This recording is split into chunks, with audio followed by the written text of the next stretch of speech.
ब्रह्मा गुरुर्विष्णु गुरुर्देवो महेश्वर गुरु साक्षात् परम ब्रह्म तस्मै श्री गुरुवे नमः। मूकं करोति वाचालं पंगलं यतेग्रं यत्कृपातमहं वन्दे परमानंद माधवम्। आदरणीय श्रोतागणों, मातृशक्ति, छोटे बड़े बहन भाई जो मेरी वीडियो को सुन रहे हैं, मैं आज श्रीमद् भागवत कथा द्वितीय दिवस भाग 15 में आपको भगवान की बड़ी सुंदर महिमा का वर्णन सुनाने जा रहा हूं। आप ध्यान पूर्वक सुने। अगर आप हमारी इन सब वीडियो को, जो हम वीडियो क्रमशः बना रहे हैं, निरंतर प्रतिदिन शुद्ध होकर, पवित्र होकर, शुद्ध आसन पर, पवित्र आसन पर बैठकर आप ध्यान पूर्वक सुनेंगे तो जरूर आपको धर्म लाभ प्राप्त होगा। क्योंकि यह श्रीमद् भागवत कथा की वीडियो है, ये अन्य ऐसी वैसी वीडियो नहीं है। यह श्रीमद् भागवत कथा है, जिसे कि अमर कथा भी बोलते हैं। भगवान शिव ने माता पार्वती जी को सुनाई थी, वही अमर कथा है, वही श्रीमद् भागवत कथा है। तो हम आपको छोटी छोटी क्लिप बना करके वीडियो को सुना रहे हैं, जिससे कि आप आराम से सुन सकें, समय निकाल सकें। भागदौड़ की जिंदगी में लोगों के पास 3.5 से 4 घंटे भागवत सुनने के लिए नहीं है, तो आप हमारी वीडियो को आराम से बैठ करके, पवित्र होकर के, पवित्र आसन पर सुन सकते हैं और आपको धर्म लाभ प्राप्त होगा, घर में सुख शांति प्राप्ति होगी, ऐसा निश्चय कर माने। श्रीमद् भागवत कथा द्वितीय दिवस भाग 15 भगवान की बड़ी सुंदर महिमा का ध्यान करके अब सुखदेव जी कहते हैं, ध्यान से सुनो। यही प्रश्न एक बार देवर्षि नारद जी ने अपने पिता ब्रह्मा जी से भी किया था। ब्रह्मा जी को ध्यान लगाए एक दिन नारद जी ने देखा तो पूछ लिया कि पिताजी, सारा संसार तो आप बनाते हो, फिर आंख बंद करके ये ध्यान किसका लगाते हो? भक्तों ध्यान पूर्वक सुनिए। देखिए नारद जी क्या कह रहे हैं ब्रह्मा जी से, अपने पिताजी से, हैं कि सारा संसार तो आप बनाते हो, फिर आंख बंद करके आप किसका ध्यान लगाते हो? क्या आपसे भी कोई ऊपर है? तब ब्रह्मा जी हंसते हुए बोले, बेटा नारद, मेरे से ऊपर भी कोई है। पुनः नारद जी ने यह पूछने पर आपके ऊपर कौन है? तब ब्रह्मा जी ने सृष्टि प्रक्रिया विस्तार पूर्वक अपने पुत्र नारद जी को सुनाई। नारायण परा वेदा नारायण नारायण जा, नारायण परा लोका नारायण परा मखा, नारायण परो योगो नारायण परम तप, नारायणं परम ज्ञानम नारायण परागति। श्लोक संख्या 2-5-16, मतलब दूसरा स्कंद 5वां अध्याय, श्लोक संख्या 16। वेद देवता लोग यज्ञ योग तपस्या ज्ञान और गति सबका पर्यावसान भगवान श्री नारायण में ही है। उन भगवान नारायण की इच्छा जब एको हम बस बहु श्याम, एक से बहुत होने की हुई, तो उन्होंने माया से अपने स्वरूप में काल कर्म और स्वभाव को स्वीकार किया।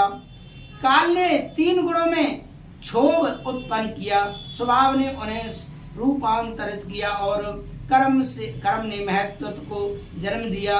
महत्व ने अहंकार उत्पन्न हुआ, वह अहंकार सात्विक महत्व से अहंकार उत्पन्न हुआ और अहंकार सात्विक राजस तामस, इन 3 प्रकार का हुआ। तामस अहंकार से 5 महाभूत पृथ्वी तेज जलवायु आकाश और 5 तंत्र मात्राओं की शब्द स्पर्श रूप रसगंध उत्पत्ति हुई। सात्विक अहंकार से मन और इंद्रियों से देवता उत्पन्न हुए और राजस अहंकार से 5 ज्ञान इंद्रिया वाक वाणी पादवायु और उपस्थित शक्ति प्रदान बुद्धि और क्रिया शक्ति प्रदान प्राण उत्पन्न हुए। इन सब ने मिलकर ब्रह्मांड की रचना की। यह ब्रह्म निर्जीव रूप से जल में पड़ा रहा। 1000 वर्षों के पश्चात भगवान ने इसमें चेतनता प्रदान की और इसे फोड़कर विराट रूप निकले, जिनके हजारों सिर, हजारों पर, हजारों हाथ, हजारों मुख थे। इन्हें विराट पुरुष की नाभि कमल से मेरी उत्पत्ति हुई। ना भारती मेंग मृषोपलक्ष्यते, न वै क्वचिन मे मनसो मृषागते, न मे ऋषिकाणि पतन्यत सतपथे, यन्मे हृदोत कंठावदो धरतो हरि। नारद जी, इन्हीं भगवान नारायण के ध्यान में मग्न रहता हूँ, जिसके कारण मेरी वाणी कभी असत्य भाषण नहीं करती, मेरा मन कभी असत्य मतलब झूठे संकल्प नहीं करता, और मेरी इंद्रियां कुमार्ग में नहीं जाती।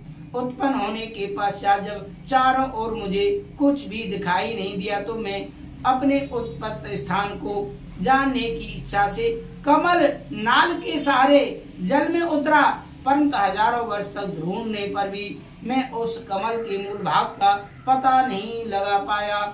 हार थक करके मैं पुनः अपने स्थान में लौट आया और चिंतन करने लगा। उसी समय आकाशवाणी हुई, इस पर से सुयत 16 मेकविंसम निष्किंचन चनानाम नृप यद धनम विदो। आकाशवाणी को मैंने सुना तो उसमें 2 अक्षर सुनाई दिए, त और प। आकाशवाणी कहाँ से हुई है देखने के लिए जब मैं चारों ओर घूमा तो मेरे 4 सिर हो गए। आकाशवाणी को शक्तिमान तपस्या करने लगा। मेरी तपस्या से प्रसन्न हो भगवान ने मुझे अपने बैकुंठ लोक का दर्शन कराया और आज आज्ञा दी, सृष्टि करो। मैंने कहा, प्रभु आप मुझे ज्ञान प्रदान कीजिए, जिससे जगत की सृष्टि करने पर भी मैं उसमें मोहित न होऊं। उस समय भगवान ने मुझे चतुर्थ श्लोकी भागवत का उपदेश दिया। प्रकृति और पुरुष की समस्यावस्था में लय हो जाता है, समावस्था में सृजन होता है। प्रकृति और पुरुष पृथक हुए। प्रकृति का दर्शन जब पुरुष ने किया तो पुरुष के दर्शन करते ही प्रकृति में हलचल उत्पन्न हो गई, क्षोभ उत्पन्न हुआ।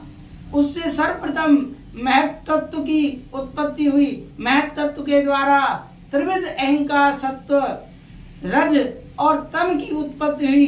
तमोगुण के द्वारा पृथ्वी, जल, तेज, वायु, आकाश आदि 5 महाभूतों की उत्पत्ति हुई और इसी के द्वारा 5 तंत्र मात्राएं, शब्द, स्पर्श, रूप, रस, भय, गंध, ये सब तमोगुण के द्वारा उत्पन्न हुए। रजोगुण के द्वारा इंद्रियों की रचना हुई और सत्वगुण के द्वारा इंद्रियों के अददास्ती देवों की उत्पत्ति हुई।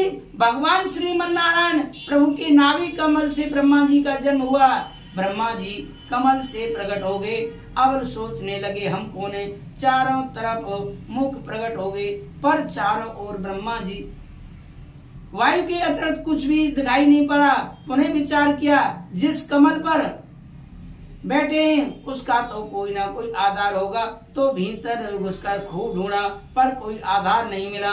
वापिस आगे विचार करने लगे, को हो हम, मैं कौन हूँ। तो 2 शब्द इनके कान में टकराए, स्पर्शेषु यत 16 मेक विंसम। स्पर्श वर्णों में जो 16वां तप ता और 21वां अक्षर पा ब्रह्मा जी के कान में तप शब्द सुनाई पड़ा।